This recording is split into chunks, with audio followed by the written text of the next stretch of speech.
kwa maendeleo ya sekta ya kilimo barani Afrika. Shughuli ya leo inaonyesha jinsi nchi zetu zinavyoweza kushirikiana kwenye uwekezaji. Kama mnavyofahamu, mbali na ujirani na urafiki tulionao, Tanzania na Burundi ni washirika wa karibu wa kimkakati. Pamoja na kiwanda hiki cha Itracom, zipo kampuni nyingine za Burundi zimewekeza hapa Tanzania. Na pia kuna kampuni nyingi za Tanzania zimewekeza nchini Burundi, CRDB ni mojawapo. Vile vile kiwango cha biashara kati yetu kimekuwa kikiongezeka ambapo zimefikia dola za Marekani milioni 209.8 kwa mwaka 22-23, na kufikia mwaka huu kiwango hicho kitakuwa kimeongezeka zaidi. Tunaendelea kuboresha huduma kwa Burundi kupitia bandari ya Dar es Salaam, hatua tunayoamini itazidi kukuza zaidi biashara yetu. Nchi zetu zinashirikiana pia kutekeleza miradi mbalimbali ya kimkakati. Mwezi Januari mwaka huu tulisaini mkataba wa ujenzi wa reli ya kisasa SGR vipande cha 7 na kipande cha 8 kutoka Uvinza Kigoma hadi Musongati Burundi, vyenye urefu wa kilomita 282. Reli hii baadaye inatarajiwa kuelekea Jamhuri ya Kidemokrasia ya Kongo.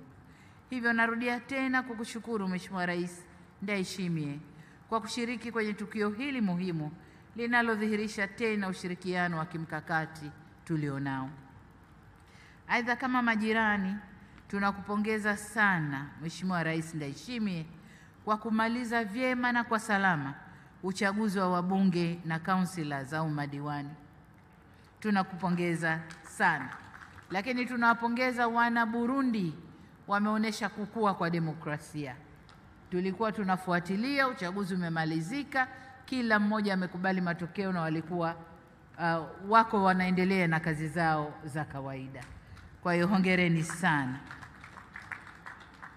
Lakini niseme kwa jitihada zako binafsi na za serikali unayoiongoza na za kuinua sekta ya kilimo nchini Burundi, serikali yako imechukua hatua kubwa za kumuongezea uwezo mkulima na kumuinua kiuchumi. Sekta ya kilimo imenufaika na ufuatiliaji wako wa karibu. Hata haya mafanikio ya leo yanakuhusu pia, kwani safari ya mwekezaji huyu ilianza Burundi, ambapo alikuwa na kufanikiwa kufikia hatua hii kutokana na mazingira mazuri mliomwekea. Hivyo kupitia uwekezaji huu, Burundi inaendelea kutoa uongozi katika utatuzi wa changamoto zinazowagusa wakulima wa Afrika. Nikupongeze pia kwa namna unavyosimamia ajenda ya maendeleo ya vijana barani Afrika kama kinara wa masuala ya vijana. Tunaweza kusema na wewe ni kijana wa zamani, kwa unasimamia ajenda za vijana wa sasa. Hongera sana Mheshimiwa Rais. Niseme pia kupitia uwekezaji huu ninaamini tutaendelea kuongeza fursa za kilimo kwa vijana wetu na kuwafungulia fursa zaidi kwenye mnyororo wa thamani ndani ya sekta ya kilimo. Mheshimiwa Rais, wageni waalikwa, mabibi na mabwana, serikali yetu imechukua hatua mbalimbali kumuinua mkulima na kujibu mahitaji yake kwa upana wake. Kwa mfano, tangu mwaka 2021 tumeongeza bajeti ya kilimo tumeongeza kwa zaidi ya 300% kutoka shilingi bilioni 294 hadi shilingi trilioni 1.24. Hii imetuwezesha kutimiza mahitaji muhimu ya mkulima. Tumeimarisha upatikanaji wa mbegu bora, tumeongeza skimu za umwagiliaji maji, tumeimarisha huduma za ugani, tumeimarisha upimaji wa udongo na kupeleka vifaa vya upimaji kila halmashauri, na tumeongeza upatikanaji wa taarifa za masoko. Kwa upande mwingine, tulichukua hatua kutatua changamoto zilizokuwa zinawakabili sekta ya kilimo kwa ujumla, hususan kasi ndogo ya ukuaji na mambo mengine. Mheshimiwa Rais, wakati tunazungumza hapo tunanong'ona, uliniambia kwamba umefanikiwa kufanya wakulima wa Burundi wazalishe kwa wingi. lakini sasa wanalilia soko. Ni kuombe waziri wako aje akae na waziri wa Tanzania ndugu Bashe, amwelekeze jinsi Tanzania tulivyoweza kupata masoko kwa ajili ya wakulima na kupandisha bei za mazao yetu. Lakini nilikuwa nasema kwamba tumeweza kutatua changamoto za wakulima. Changamoto kubwa ilikuwa ni upatikanaji wa mitaji, lakini serikali tumechukua hatua ya kuongeza mtaji kwenye Benki ya Maendeleo ya Kilimo TADB, lakini pia tumeanzisha benki ya ushirika ambayo itashughulikia kuwakopesha wakulima walioko kwenye ushirika, na TADB imeweza pia kushirikiana na benki nyingine na kufungua madirisha mengi ya mikopo ya wakulima. Lakini la pili ilikuwa ni gharama za kilimo, kwamba wakulima wetu walikuwa wanatumia zana za kilimo kama matrekta yanayomilikiwa na sekta binafsi. Sasa tumeamua kuanzisha vituo vya zana za kilimo ambapo wakulima watakwenda kupata huduma hii kwa nusu ya bei walokuwa wakilipa kwenye sekta binafsi. Tatizo jingine lilikuwa ni upotevu wa mazao baada ya mavuno, na kwenye hili serikali tumejenga maghala ya taifa ambayo kwa kiasi kikubwa sasa tunanunua mazao ya wakulima na kuweka kwenye maghala ya taifa. Kwa hiyo tumepunguza upotevu wa mazao. Lakini jingine pia ni mabadiliko ya tabia nchi, kwamba mvua hazitabiriki, wakati zipo wakati hazipo, misimu inapita bila mvua, na hili tunajitahidi kujenga mabwawa kwa ajili ya wakulima kumwagilia, lakini pia tumejenga skimu za umwagiliaji kama nilivyosema awali kukabiliana na mabadiliko ya tabia nchi. Pamoja na yote hayo, kikwazo kikubwa zaidi ni upatikanaji wa mbolea. Na ninaposema upatikanaji ni uwepo wa mbolea na gharama zake, uwezo wa mkulima kuinunua mbolea. Hivyo basi serikali tumejipanga katika mfumo wa kutoa ruzuku kwa wakulima, na sasa wakulima wetu wanapata mbolea ya ruzuku na uzalishaji au tija imepanda. Tunategemea sekta hii katika kutuhakikishia usalama wa chakula. Sekta hii ya kilimo inachangia takriban 70% ya ajira, 60% ya malighafi za viwanda na 30% ya pato la taifa na takriban 25% ya fedha za kigeni. Kwa sekta ya kilimo kwetu ni sekta muhimu sana, na kama serikali tuko tayari kufanya yote ambayo yatamsaidia mkulima kuzalisha kwa tija, ili serikali nayo iweze kuuza nje kwa fedha nzuri. Mheshimiwa Rais na ndugu waalikwa katika shughuli hii, niseme kwamba kadri miaka inavyokwenda ndivyo umuhimu wa swala la mbolea unavyozidi kuongezeka. Kwa mujibu wa takwimu za Umoja wa Mataifa, idadi ya watu Afrika ikifika 2050 wanasema kwamba takriban nchi 26 zinatazamia kushuhudia ongezeko la 100% ya idadi ya wananchi waliokuwa nao mwaka 2015. Hali hii inaashiria kwamba upatikanaji wa uhakika wa chakula barani Afrika ni jambo muhimu ili kuendana na ongezeko hilo la watu tunaowatarajia.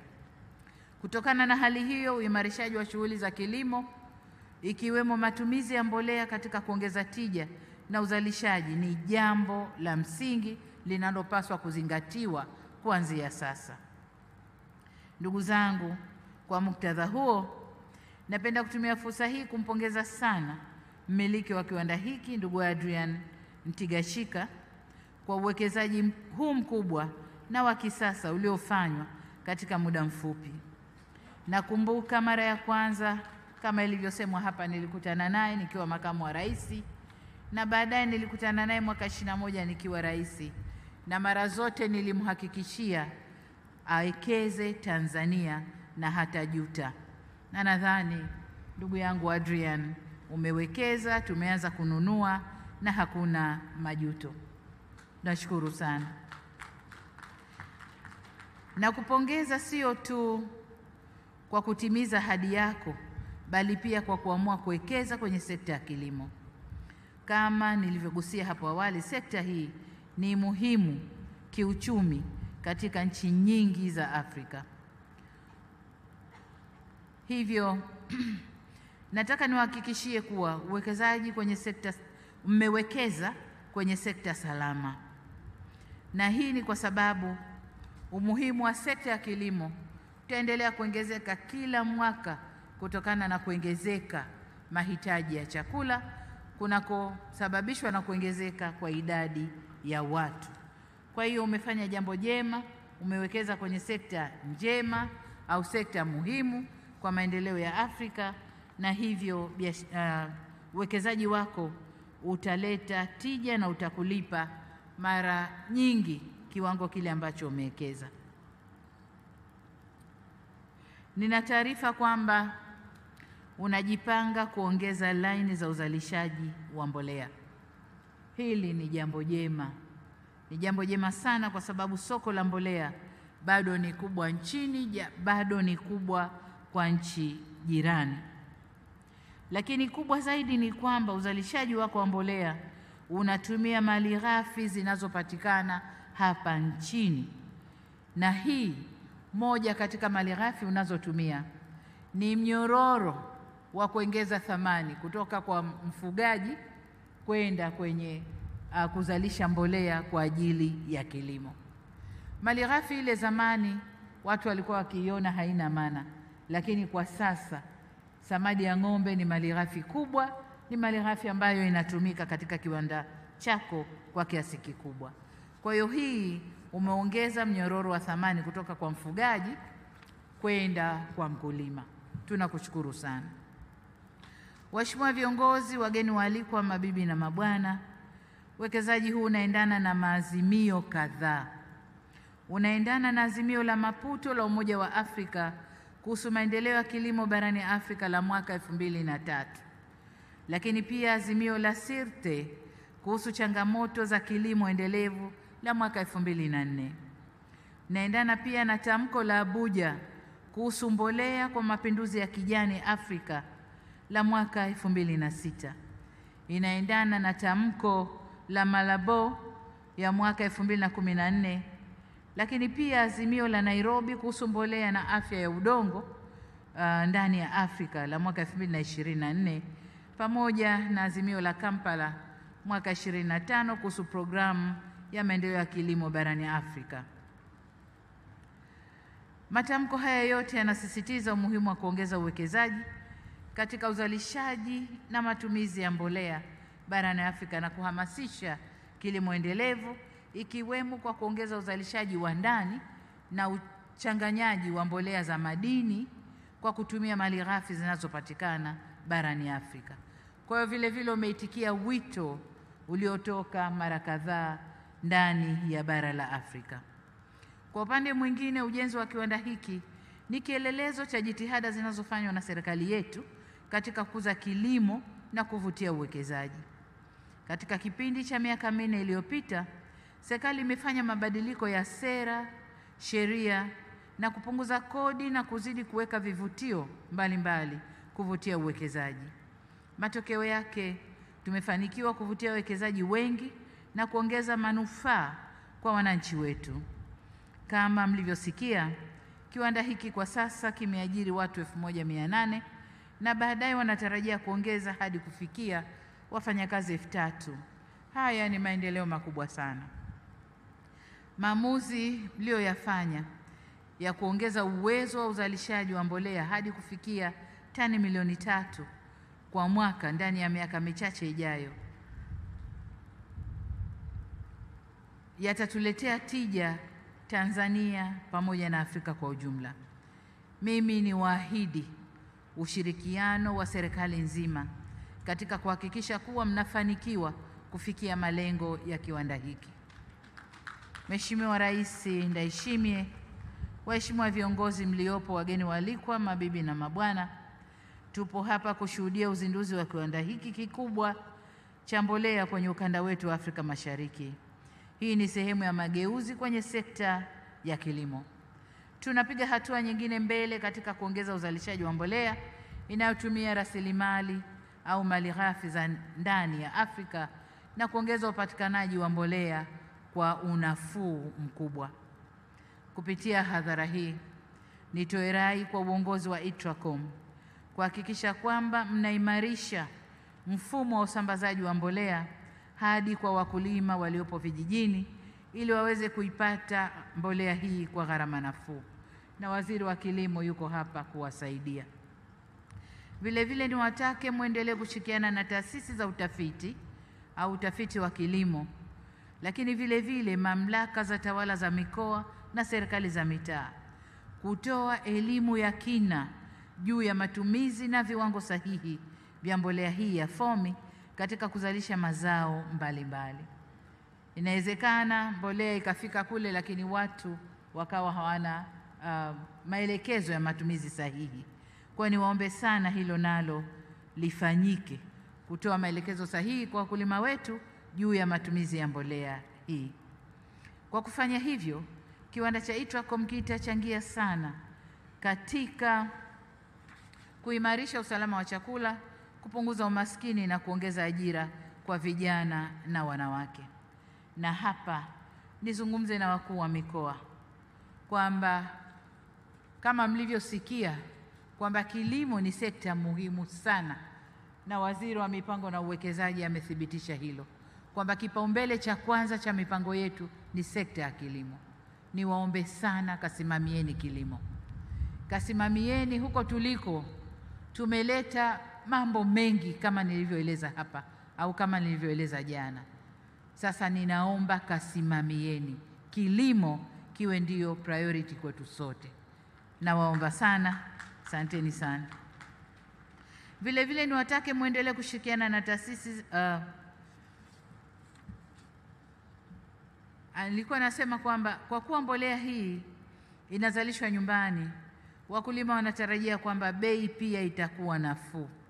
Lakini nafahamu kwamba Waziri wa Kilimo naye ameweka ruzuku kwenye mbolea hiyo. Sasa hili nalo litawafanya wakulima ambao hawakuwa wakitumia mbolea kwa sababu hawana uwezo wa kununua, sasa watumie mbolea hii. Lakini vile vile kama mlivyoeleza na kama nilivyoona kwamba kuna maabara kadhaa ndani ya eneo hili ambalo linapokea taarifa za hadhi ya udongo, afya ya udongo kutoka maeneo mbalimbali, na mnaweza mkazalisha mbolea kuendana na aina ya udongo wa sehemu. Niwaombe sana mjipange hivyo, kwa sababu Tanzania ni nchi kubwa na nchi hii inapishana kutoka eneo moja kwenda eneo jingine. Lakini pia matumizi tuliyotumia kwa muda wote ya kilimo imefanya udongo wetu kupungukiwa na viini muhimu au virutubisho muhimu katika kuzalisha mazao.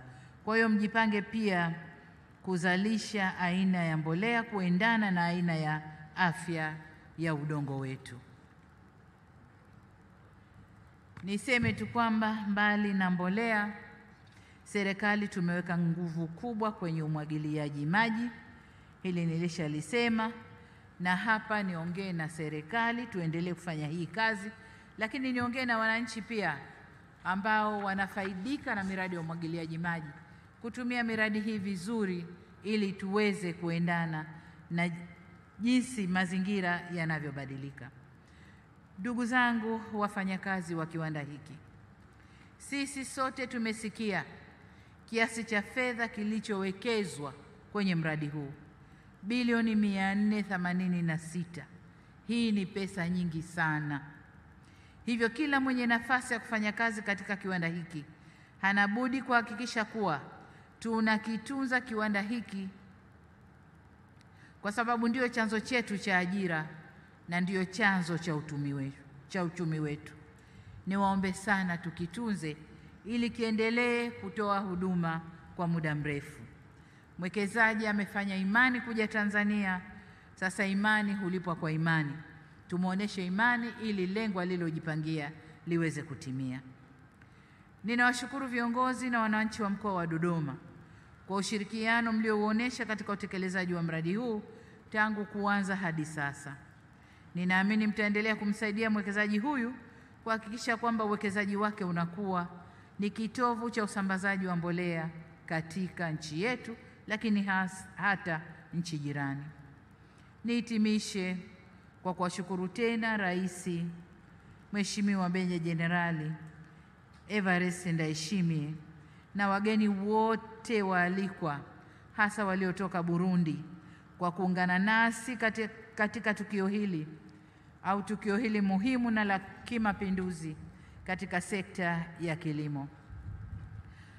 Fahari yetu ni kwamba mbolea hii tayari imeshaanza kusambazwa kwa wakulima hapa nchini na katika mataifa mengine, na matokeo yake yanaanza kuonekana.